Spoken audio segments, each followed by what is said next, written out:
सम्मानित देश प्रेमियों, वंदनीय माताओं एवं बहनों, भविष्य के कर्णधार हमारे नवयुवकों एवं बेटियां,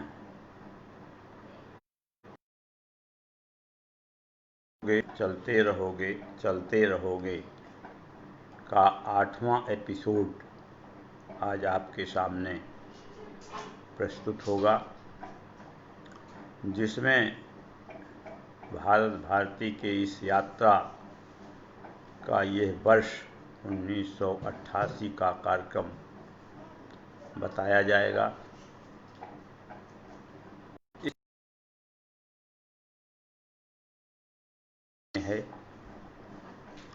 हम कोशिश कर रहे हैं कि हमारे 40 वर्ष का संयोजन सामग्री जो है से संबंधित वह आपके पास जल्द से जल्द पहुंचा दिया जाए, जिससे हमारी जिम्मेदारी भी कम हो जाए और आप उसकी जानकारी कर सकें।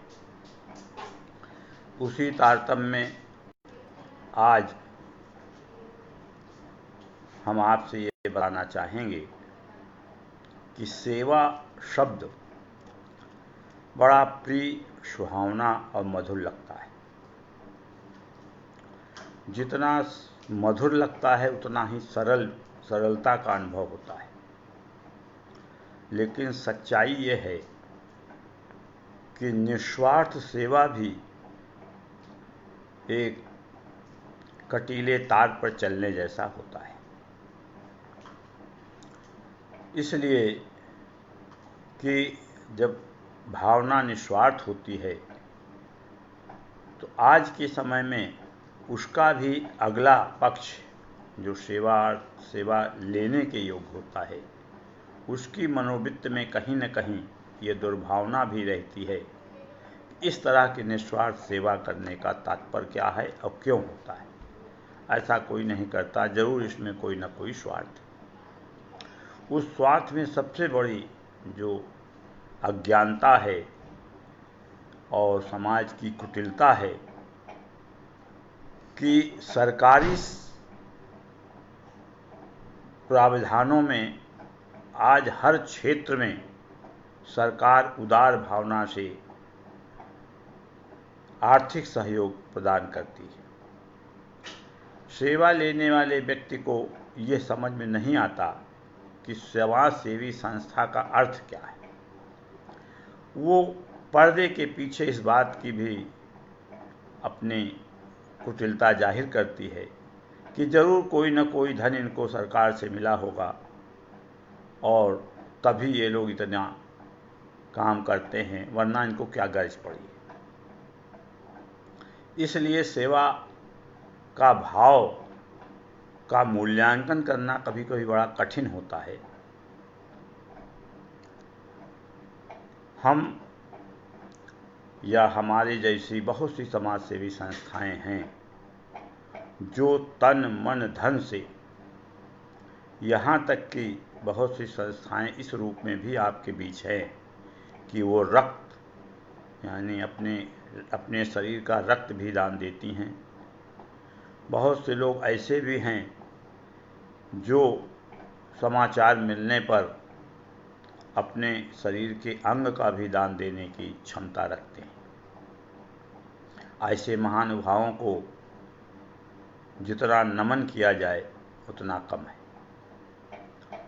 इसी सेवा भाव की प्रवृत्ति में भारत भारती इसलिए अपने को थोड़ा सा पाक साफ रखना चाहती है, क्योंकि हमारे बीच या हमारा जो आदर्श या ध्येय है वो हमारे देश के उन शहीदों के नाम पर है जिन्होंने निस्वार्थ, भविष्य उनका क्या होगा इसको बिना परवाह किए हुए की आहुति दी। उन्होंने अपने परिवारजन को नहीं देखा, अपना सुख सुविधा अपनी नहीं देखी और अपनी जवानी उन्होंने इस तरह कुर्बानी कर दी जैसे लगा कि उनके जीवन का कोई मूल्य ही न रहा। आज हम उनकी कुर्बानी को इस हल्के में लेते हैं कि लगता है कि उन्होंने जो किया वो कोई एहसान थोड़ी किया, लेकिन ऐसी बात नहीं है। उन्होंने जो उपकार किया है, जो बलिदान दिया है, उसी का मूल्य है कि आज हम आज़ाद भी हैं, संपन्न भी हैं, आत्मनिर्भर भी हैं और अपने देश की प्रशंसा शौर्य को बढ़ा भी रहे। इसमें अप्रत्यक्ष रूप से पूरा श्रेय उन कुर्बानी देने वालों की है जो आज केवल नाम से हम जिन्हें जानते हैं, तस्वीरों से हम उन्हें जानते हैं, बाकी उनकी भावना की कद्र हम उस तरह नहीं कर पाते जिस तरह से हमें करना चाहिए। इसलिए हमारा जन्म यदि इस धरती पर हुआ है तो हमें भी अपने इस जन्मभूमि का ऋण चुकाना है, चाहे जिस रूप में चुकाएं। कोई आर्थिक दान देकर चुकाता है, कोई रक्त देकर चुकाता है, कोई गरीबों की सेवा और मदद करके चुकाता है, कोई संघर्ष करके चुकाता है। संघर्ष भी एक सेवा है। इस संघर्ष में प्राण भी जाते हैं और आदमी को कष्ट की जो एक अनुभव होता है उसकी कोई वर्णन नहीं कर सकता। उसी संदर्भ में आज हम भारत भारती द्वारा वर्ष 1988 में किए गए कार्यों और संघर्षों दोनों की प्रशंसा वो प्रकट करने की कोशिश करेंगे। इससे पूर्व आज हम जो बताने जा रहे हैं, इससे पूर्व हमने व्हाट्सएप और फेसबुक पर कुछ कार्यक्रमों से संबंधित अखबारों की कटिंग और फोटोज़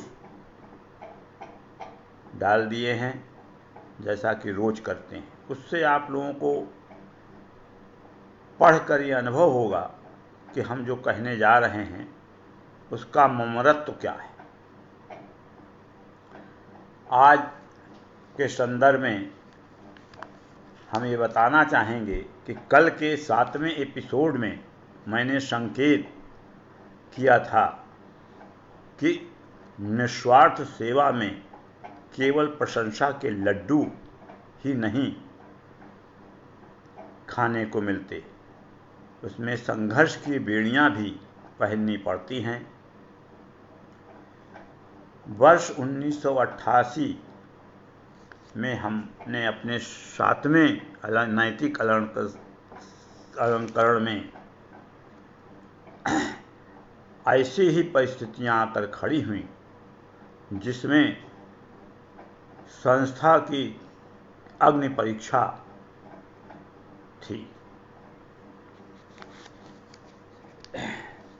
हमारे प्रदेश के घटनाक्रम इस तरह है कि हमारे प्रदेश के एक वरिष्ठ आईएएस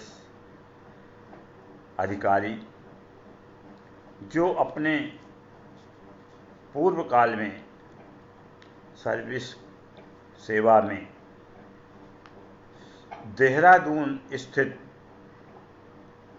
सभी आगंतुक नए आईएएस अधिकारियों की परीक्षा प्रशिक्षण देने का काम करते थे और वो उस विभाग में निदेशक के पद पर थे, जिनका सम्मान के साथ यदि नाम लिया जाए तो अच्छा होगा। ऐसे प्रभुत्व वाले ईमानदार कर्मयोगी आईएएस श्री धर्म सिंह रावत के विषय में हम बताना चाहेंगे। जिस समय की ये घटना है उस समय वह उत्तर प्रदेश के किसी राजस्व जैसे किसी बड़े विभाग के निदेशक थे और प्रदेश के तत्कालीन मुख्यमंत्री माननीय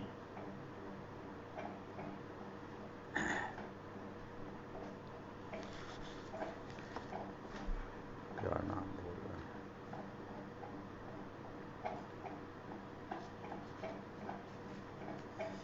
वीर बहादुर सिंह जी थे। किसी विभागीय काम को कराने के लिए मुख्यमंत्री जी ने धर्म सिंह रावत जी को जुबानी निर्देश दिया कि आप यह काम इस तरह कर लें। धर्म सिंह रावत जी ने उनसे ये कहा कि माननीय, आपका आदेश सिर आँखों पर है, लेकिन आप इस आदेश को लिखित रूप में मुझे देने की कृपा करें। धर्म सिंह रावत जी से यह पूछने की कोशिश हमने की कि वो सब्जेक्ट और विषय क्या था, तो उन्होंने कहा, नहीं बेटा, ऐसा नहीं। मुख्यमंत्री का पद एक बड़ा गरिमापूर्ण पद होता है।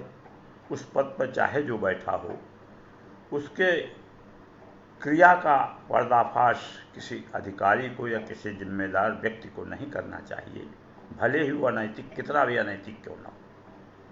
इसलिए उन्होंने घटना की विश्लेषण करने के लिए क्षमा चाहा और उस अवमानना के अंतर्गत मुख्यमंत्री वीर बहादुर सिंह जी ने उन्हें निलंबित, अपने पद से निलंबित कर दिया, जबकि वो अपने विभाग के निदेशक थे।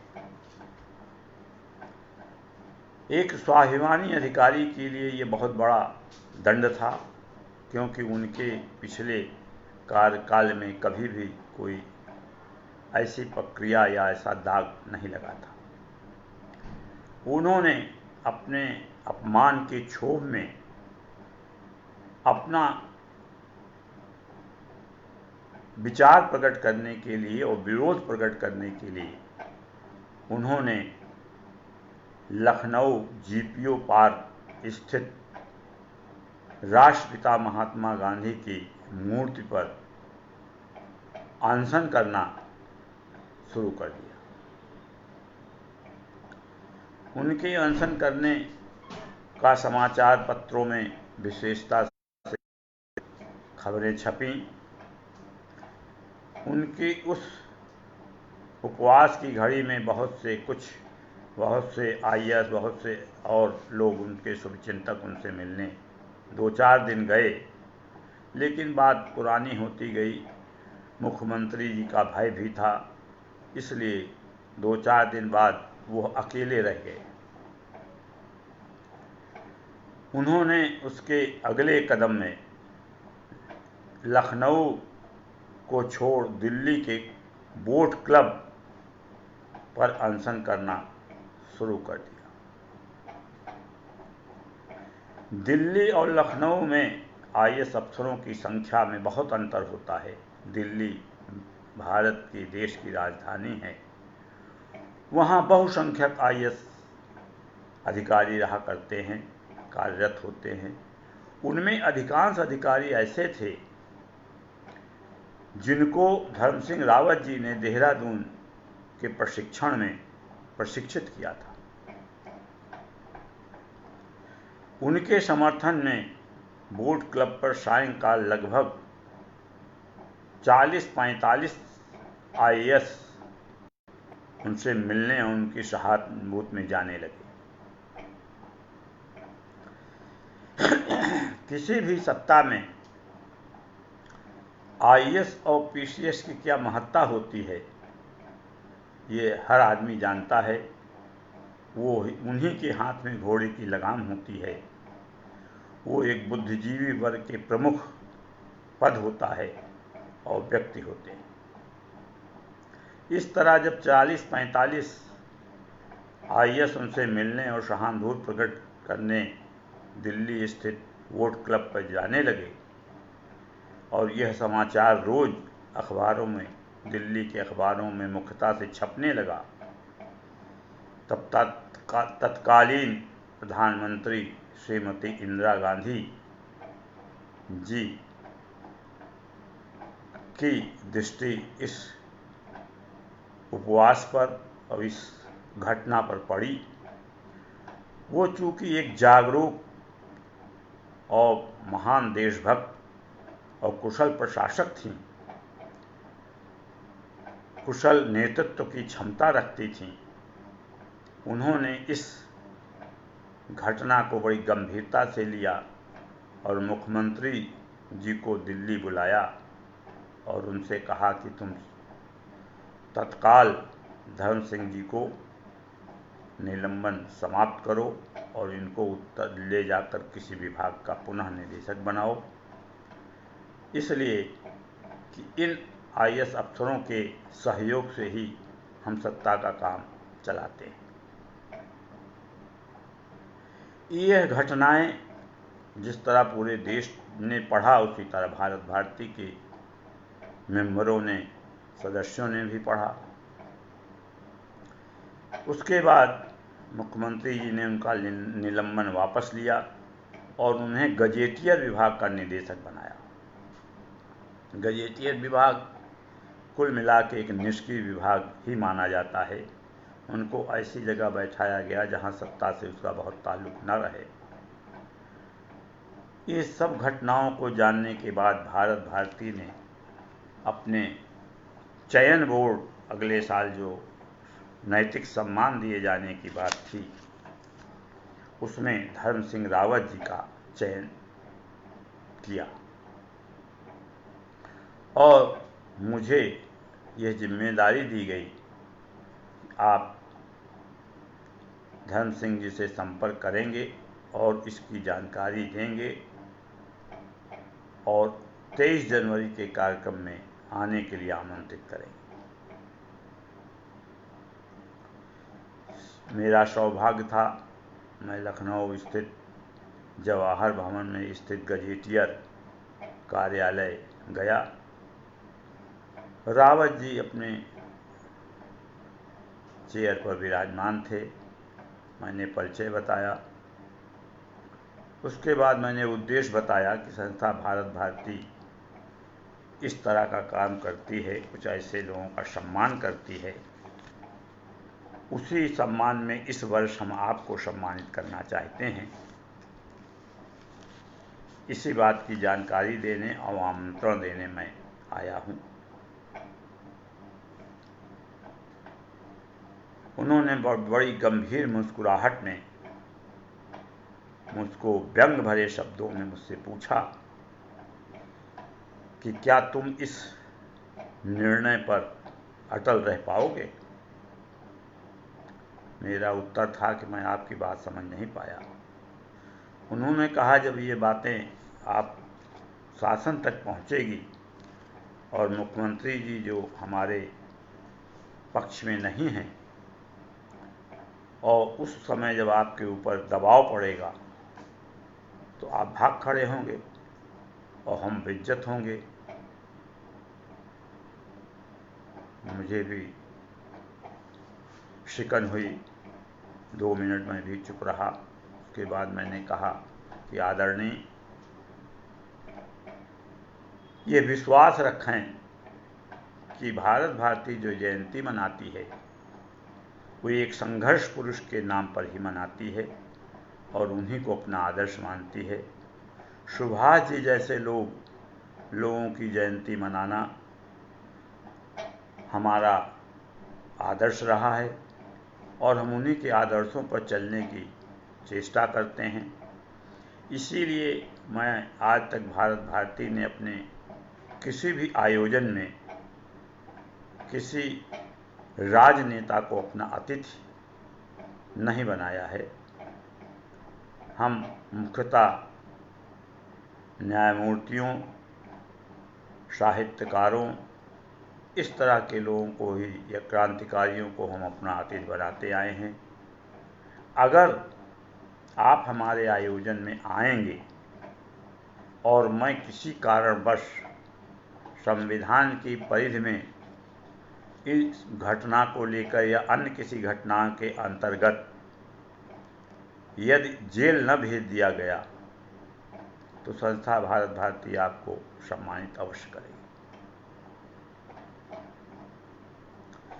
संयोग था कि उन्होंने उसी दिन अपने सचिव को पत्र लिखकर भारत भारती अपने अगले कार्यक्रम का पत्रकार सम्मेलन में ब्यौरा देती है, और ये ब्यौरा जब अखबारों में छपा कि धर्म सिंह रावत जी नैतिक सम्मान से सम्मानित किए जाएंगे सुल्तानपुर में,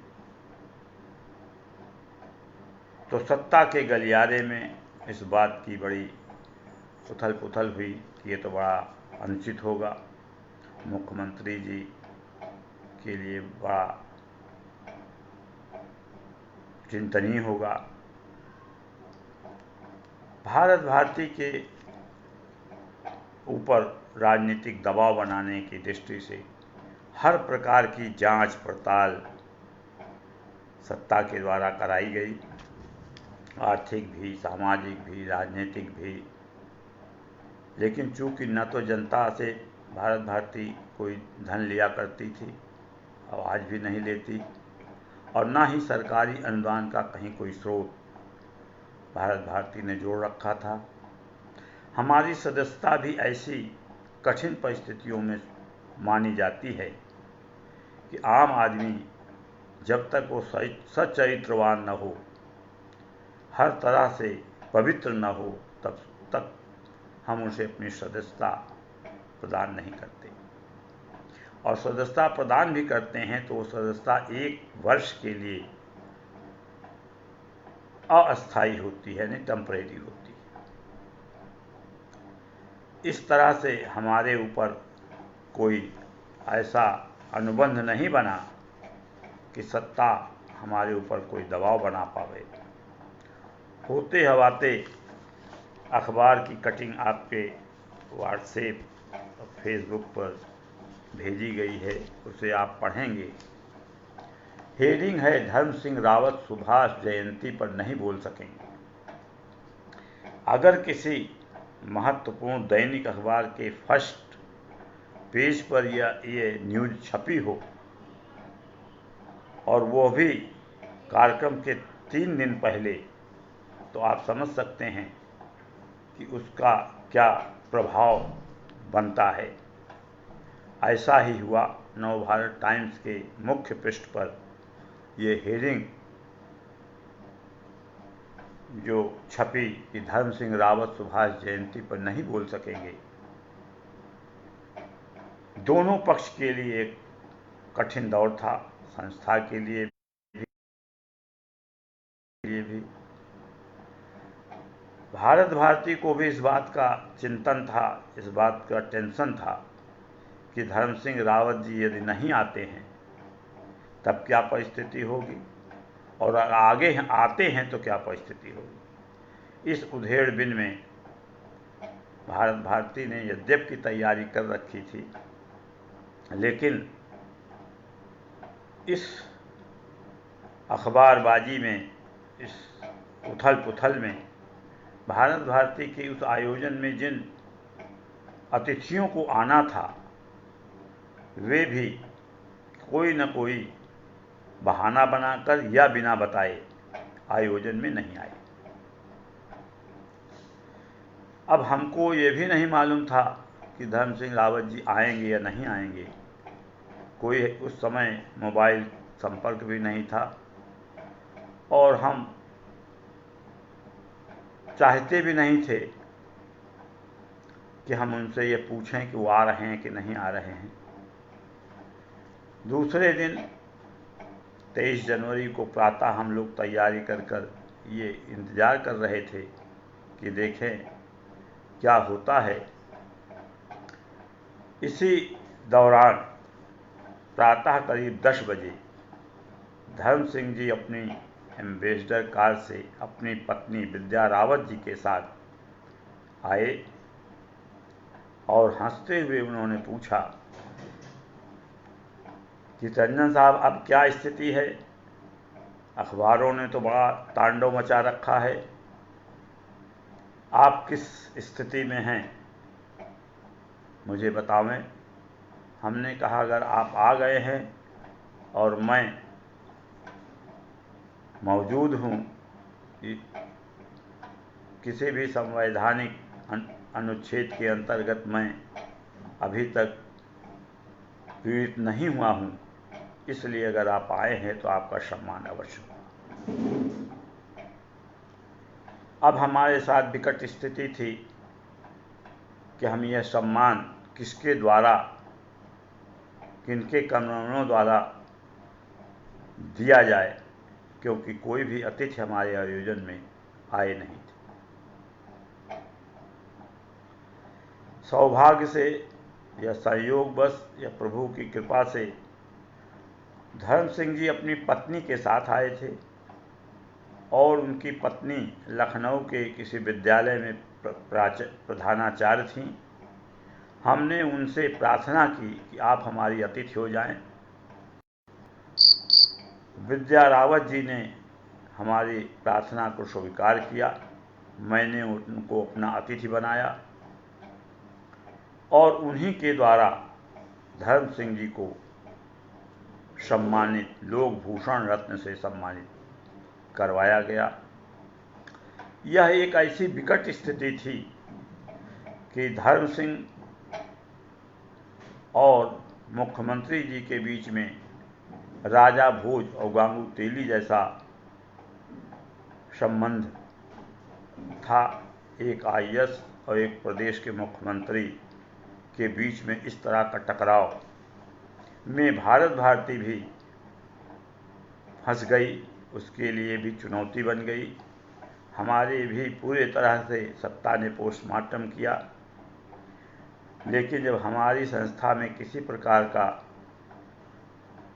आरोप सिद्ध नहीं हुआ तो मैंने भी उन्हें सम्मानित किया और उन्होंने भी सम्मान स्वीकार किया, जबकि प्रदेश सरकार ने उनको उस दिन आयोजन में आने के लिए प्रतिबंध लगा रखा था, जैसा कि अखबार की रिपोर्ट में मैंने आपको दर्शाया है।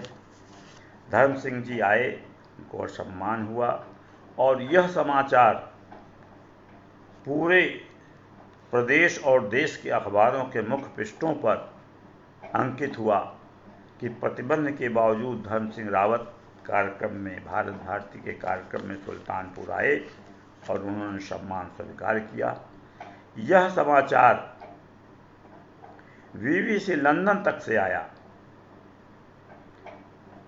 कि विद्रोही, सत्ता के विद्रोही आईएएस धर्म सिंह रावत जी को संस्था भारत भारती, उत्तर प्रदेश की ही संस्था भारत भारती ने आज सम्मानित किया। ऐसा संकट का जो समय होता है, ये सेवा का ही एक अंग होता है। जरूरी नहीं कि सेवा में हर चीज़ प्रशंसा में ही मिले, और जब आप कटिबद्ध होते हैं अपने उद्देश्यों के प्रति तो उसमें बहुत सी अड़चनें आती हैं। कभी कभी तो ऐसी स्थिति आती है कि हमारे ही संस्था के कुछ सदस्य इस अवसर पर ये कहने लगे कि आयोजन को कोई बहाने से टाल दिया जाए। उस समय संयोग से श्रीमांत गांधी अब्दुल गफूर खां का देहावसान हो गया था। ये माना जा रहा था, सदस्यों का ये कहना था कि उन्हीं के डेथ को बहाना बनाकर ये टाल दिया जाए। हमने कहा नहीं, ये परीक्षा की घड़ी है, चुनौती है। अगर ये चुनौती हम स्वीकार नहीं करेंगे तो हम सुभाष जी के लिए क्या माने कि हम उनकी जयंती मनाते हैं। फिलहाल ईश्वर की कृपा से सब कुछ शांतिपूर्ण ढंग से निपट गया। भारत भारती ने धर्म सिंह रावत जी को सम्मानित किया और हमारा भी अस्तित्व पवित्र ढंग से सुरक्षित रहा। इन घटनाओं के देखते हुए मैंने कल ये बताया था और आज भी बता रहा हूँ। आज आगे भी बहुत सी ऐसी घटनाएं आएंगी अभी आपके सामने, जब भारत भारती को लोहे का चना चबाना पड़ा, लेकिन अभी तक ईश्वर की कृपा रही कि उसने हमारी लाज रखी और इस अलंकरण का सम्मान बना रहा। इसके बाद अब हम उस जगह ले जा चलेंगे आपको जहां सेवा का एक नया पक्ष भारत भारती ने रखा और वह पक्ष है कि भारत भारती जो माहवारी काम किया करती थी उसको थोड़ा और गंभीर रूप में लेने का निर्णय लिया और उसी के अंतर्गत भारत भारती ने एक आयोजन नया शुरू किया जिसका स्लोगन था न कर्ज न ब्याज, बेरोजगारों को रोजगार। अब ये भी आप समझेंगे कि अब ऐसा कौन सी स्थिति है कि आप किसी को जीविका भी देंगे, रोजगार भी देंगे और कर्ज भी नहीं मानेंगे और ब्याज भी नहीं लेंगे, तो उसका संतुलन कैसे बनाएंगे।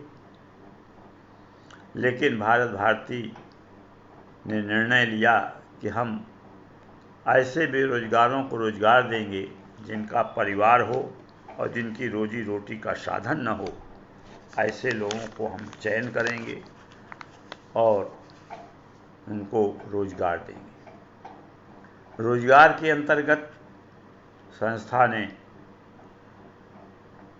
4 ठेले बनवाए, हाथ से जो चलाए जाते हैं, जिन पर सब्जियां लगभग बेची जाती हैं। उन 4 ठेलों की कीमत उस समय 10,000 रुपये थी। 4 ठेलों का निर्माण कराया गया, उस पर विक्रय वस्तु उन बेरोजगारों को दिया गया। उनमें से 4 व्यक्ति हमारे सर्च में, खोज में आए, जो निसहाय थे, परिवार था लेकिन रोजी रोटी को मोहताज थे। जिनमें वो 4 लोगों में भोला प्रसाद सोनी, गाजी, केशव प्रसाद शर्मा और हबीबुर रहमान, इस तरह 4 व्यक्ति हमारे इस बेरोजगार के भरपाई के लिए आए। और इनमें एक ने चाय का ठेला लगाया, गाजी ने, हबीबुर रहमान ने चाय का ठेला लगाया, एक ने अंडा लगाया जिसका नाम भोला प्रसाद सोनी था, एक ने सब्जियां बेचना शुरू किया और एक ने उस समय ठंडा पानी पिलाने की बड़ी व्यापार था, उसने उस पर ठंडा पानी बेचने वाला काम किया, जिस पे बर्फ़ घिस कर वो ठंडा पानी पिलाता था।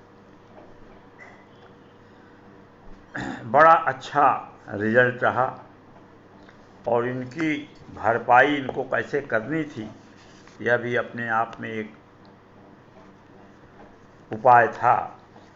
हर ठेले वाले को अपनी आमदनी का कोई भी अंश नहीं देना था, केवल 2 रुपये रोज उसको संस्था के पास जमा करना था और तब तक जमा करना था जब तक उसके ठेले का पूरा मूल्य और उसकी वस्तु का मूल्य ना आ जाए, तब तक उसे 2 रुपये केवल रोज देने होते थे।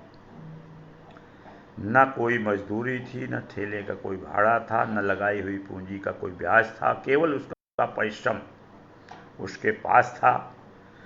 2 रुपया वो अपने उस आर्थिक रूप में की भरपाई 2 रुपये रोज में करता था। ये बड़ा आसान था उसके लिए और उस चारों की जीविकाएं मैं समझता हूँ उनके परिश्रम से फली फूली। बच्चे बड़े खुश, परिवार बड़ा खुश। और जिन लोगों ने ये सामान हमारे बेरोजगारी का लिया, वो कुछ ऐसा काम करने लगे जो भारत भारती के लिए मर्यादा के खिलाफ था। फल बेचने वाला 2 रुपया जब देता था तो लगभग वो 20 रुपये का फल लाकर रोज देना चाहता था, देना शुरू किया उसने। पहले दिन ही मैंने उनसे या संस्था के लोगों ने बताया कि भाई इस तरह का काम न तो हम स्वीकार करेंगे, न हमें चाहिए, हमें केवल 2 रुपया चाहिए। बड़ी उसने विनती चरौरी की कि आज बाबूजी ले लीजिए, कल से हम नहीं लाएंगे। तो पहले दिन वो 20 रुपये के लगभग का फल हमने सब सदस्यों में बांटकर हम लोगों ने खाया, यह मानकर कि ये उद्घाटन का फल है। इसी तरह जिस चाय वाले ने चाय बेचना शुरू किया, तो चाय तो हम लोग पीते भी नहीं थे और उसके ठेले पर जाने का कोई प्रश्न भी नहीं था, ठेले से लाकर पिलाने का भी कोई प्रश्न नहीं था, क्योंकि वो दूर था। उसके पिताजी नाव का काम करते थे, हजाम बनाते थे। उन्होंने एहसानवश भारत भारती के परिजनों के पास गए। उन्होंने कहा बाबूजी दाढ़ी बनवा लीजिए, बाबूजी बाल बनवा लीजिए। ये लगा कि जैसे इनका इतना आभार इन्होंने प्रकट किया जिसे हम स्वीकार भी नहीं कर सकते, लेकिन स्वाभिमान जरूर था कि हमने जो काम किया वो लाभदायी रहा। 3 ठेले वालों ने अपने पूरे मूल्य चुकाए, 2 रुपये रोज जमा किए, और जब उनकी आर्थिक भरपाई हो गई तो वह ठेले के मालिक हो गए। और आज भी जब वो मिलते हैं तो इतनी प्रसन्नता होती है कि उनके परिवार में काया पलट हो गई। उन्होंने इस तरह की जीविका चलाते चलाते आज इनमें से 1-2 लोग दुकानदार हो गए। तो इस स्वाभिमान के साथ इस काम के परिणत भारत भारती ने ये प्रयास किया है कि हम उस काम में हाथ लगाएं जो जनहित में